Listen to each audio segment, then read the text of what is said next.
শুভেচ্ছা। বাঙালি আনা সায়ানহের সংবাদে স্বাগত। চাক চাক বাংলাদেশে অন্যতম ব্যবহৃত একটি ভাষা। বিশ্বজুড়ে প্রায় 40,000 আর বাংলাদেশে প্রায় 10,000 মানুষের মাতৃভাষা চাক। বাংলাদেশের পার্বত্য চট্টগ্রামে প্রচলিত ভাষা এটি। এছাড়াও মিয়ানমারের উত্তর পশ্চিম রাখাইন রাজ্যে এই ভাষা প্রচলিত। চাক জনগোষ্ঠী এ ভাষায় কথা বলে। এই ভাষার নিজস্ব হরফ নেই। বাংলাদেশের ভাষাতাত্ত্বিক বৈচিত্র্যের অন্যতম সম্পদ এই ভাষাটি।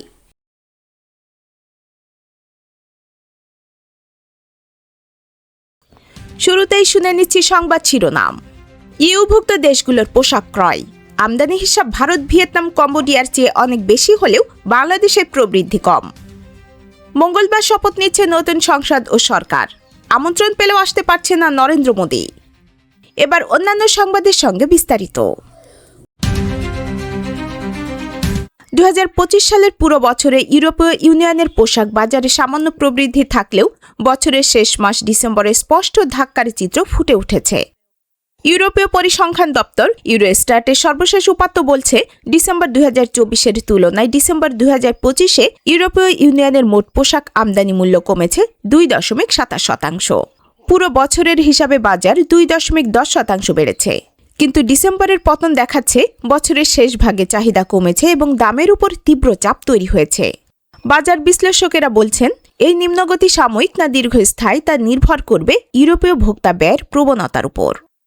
ডিসেম্বর 2024-এর তুলনায় ডিসেম্বর 2025-এ রপ্তানি মূল্য কমেছে 12.5%। সরবরাহের পরিমাণ কমেছে 0.61%। গড় একক দাম কমেছে 11.50%।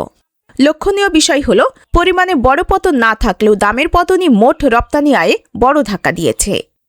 অর্থাৎ বাজার ধরে রাখতে সরবরাহ প্রায় একই থাকলেও ক্রেতারা কম দামে পণ্য কিনেছেন। শিল্প সংশ্লিষ্টদের মতে, বছরের শেষ প্রান্তিকে ইউরোপে খুচরা বিক্রেতারা মজুত সমন্বয়ে মনোযোগ দেন। উৎসব পরবর্তী বিক্রয় কমে যাওয়ায় এবং ভোক্তাদের ব্যয় সংকোচন এতে প্রভাব ফেলেছে। ফলে নতুন অর্ডারে দামের চাপ বেড়েছে। ত্রয়োদশ জাতীয় সংসদ নির্বাচনে জয়ী বিএনপির নতুন মন্ত্রিসভার শপথ গ্রহণ আগামী 17 ফেব্রুয়ারি অনুষ্ঠিত হতে যাচ্ছে। এ অনুষ্ঠানে চীন, ভারত, পাকিস্তান সহ 13 দেশের সরকার প্রধানকে আমন্ত্রণ জানানো হয়েছে। ভারতের প্রধানমন্ত্রী নরেন্দ্র মোদীকে আমন্ত্রণ জানানো হলেও তিনি উপস্থিত থাকতে পারছেন না বলে জানা গেছে।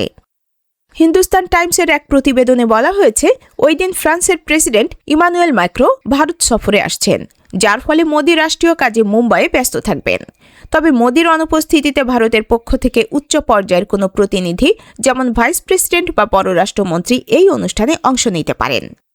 শপথ অনুষ্ঠানকে ঘিরে বর্তমানে ব্যাপক কূটনৈতিক তৎপরতা চলছে।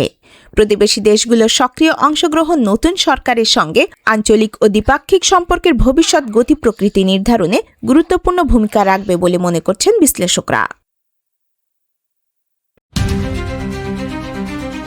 তারা শহীদ হয়েছিলেন মায়ের ভাষার জন্য। ভাষার জন্য শহীদ। সেই শহীদদের একজন আব্দুল জব্বার। ভাষা শহীদদের নিয়ে বাঙালিয়ানার বিশেষ সিরিজ প্রতিবেদনে আজই দেখবেন শহীদ জব্বারকে নিয়ে বিশেষ প্রতিবেদন। দেখতে ক্লিক করুন আই বাটনে।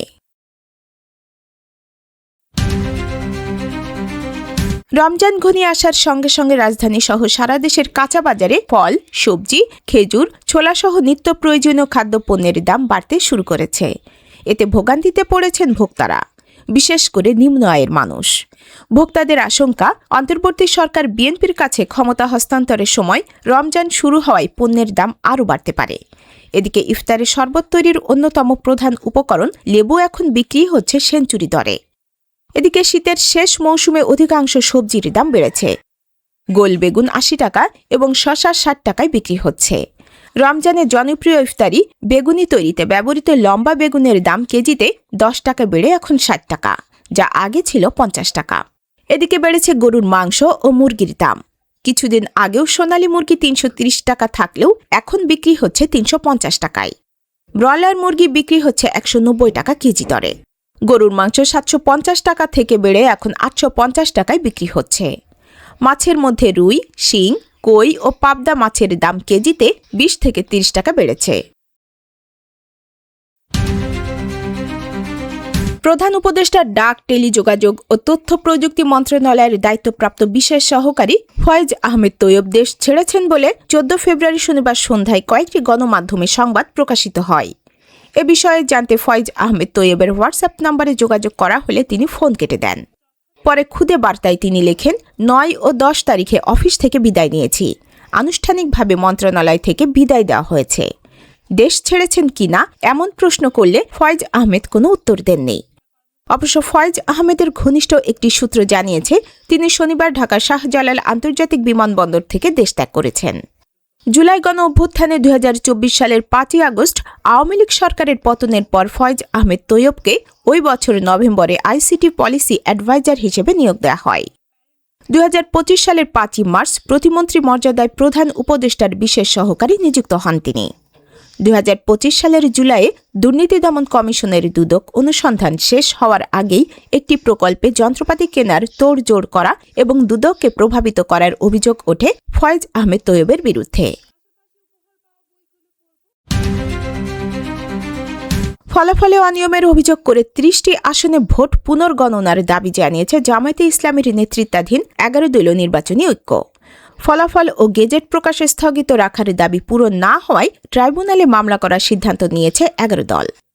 14 ফেব্রুয়ারি শনিবার রাতে জামায়াত কার্যালয়ে 11 দলের লিয়াজু কমিটির বৈঠকের পরে জোটের সমন্বয়ক ও জামায়াতের সহকারী সেক্রেটারি জেনারেল হামিদুর রহমান আজাদ জানান, নির্বাচনের পরও 11 দলীয় ঐক্য থাকবে, সংসদ এবং বাইরে জোট হিসেবে দায়িত্ব পালন করবে। জনগণের স্বার্থে যখন যে ভূমিকা পালন করা প্রয়োজন তা করা হবে। নির্বাচনে ইলেকশন ইঞ্জিনিয়ারিংয়ের প্রশ্ন উঠেছে জানিয়ে হামিদুর রহমান বলেছেন, যেসব আসনে কারচুপির প্রমাণ রয়েছে, স্বল্প ব্যবধানে হারানো হয়েছে, সেগুলোতে পুনর্গণনার আবেদন করা হয়েছে।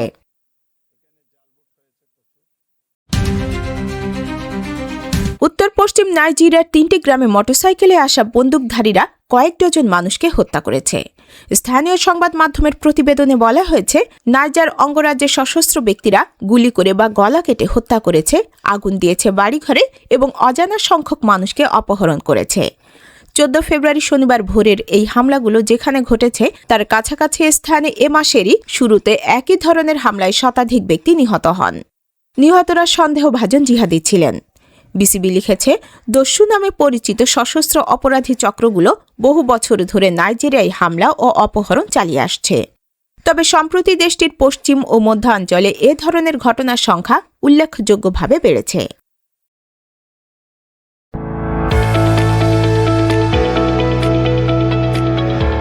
এবার শুনে নিচ্ছি বাঙালিয়ানা বাণিজ্য সংবাদ। দেশের পুঁজিবাজারে 2 সপ্তাহ ধরে ব্যাংক খাতের শেয়ার লেনদেনের পরিমাণ উল্লেখযোগ্য হারে বেড়েছে। গত সপ্তাহে ও তার আগের সপ্তাহে ব্যাংক খাতের দৈনিক গড় লেনদেনের পরিমাণ 100 কোটি টাকা ছাড়িয়েছে।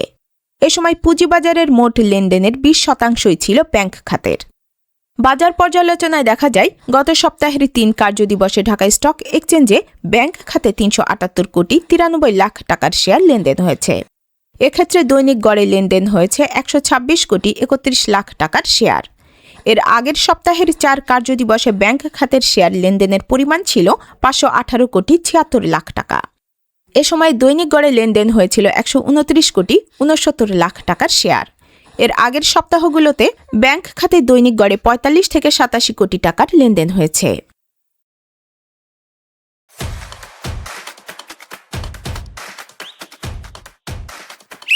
এবার শুনে নিচ্ছি বাঙালিয়ানা ক্রীড়া সংবাদ।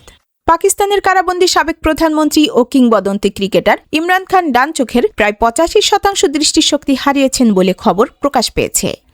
জেল কর্তৃপক্ষের অবহেলায় সৃষ্ট সংক্রমণে তার এই স্বাস্থ্য ঝুঁকির খবরে উদ্বেগ প্রকাশ করেছেন ওয়াসিম আকরাম, ওয়াকার ইউনুস, শহীদ আফ্রিদি ও শোয়েব আক্তারের মতো ক্রিকেট তারকারা। ওয়াসিম আকরাম তার দ্রুত আরোগ্য কামনা করে যথাযথ চিকিৎসার দাবি জানিয়েছেন। ওয়াকার ইউনুস রাজনীতি সরিয়ে রেখে জাতীয় বীরের প্রতি মানবিক হওয়ার আহ্বান জানান। এমনকি ভারতের সাবেক ক্রিকেটার অজয় জাদেজাও ইমরানের পাশে দাঁড়ানোর গুরুত্ব তুলে ধরেন। বর্তমানে 73 বছর বয়সী এই বিশ্বজয়ী অধিনায়ক আদিয়ালা জেলে বন্দী আছেন। ইমরান খানের যথাযথ চিকিৎসা সেবা নিশ্চিত করা মৌলিক অধিকার হিসেবে দেখছেন দেশটির ক্রীড়া অঙ্গনের ব্যক্তিত্বরা। বাঙালিয়ানা সায়াহ্নের সংবাদ শেষ হল। ধন্যবাদ।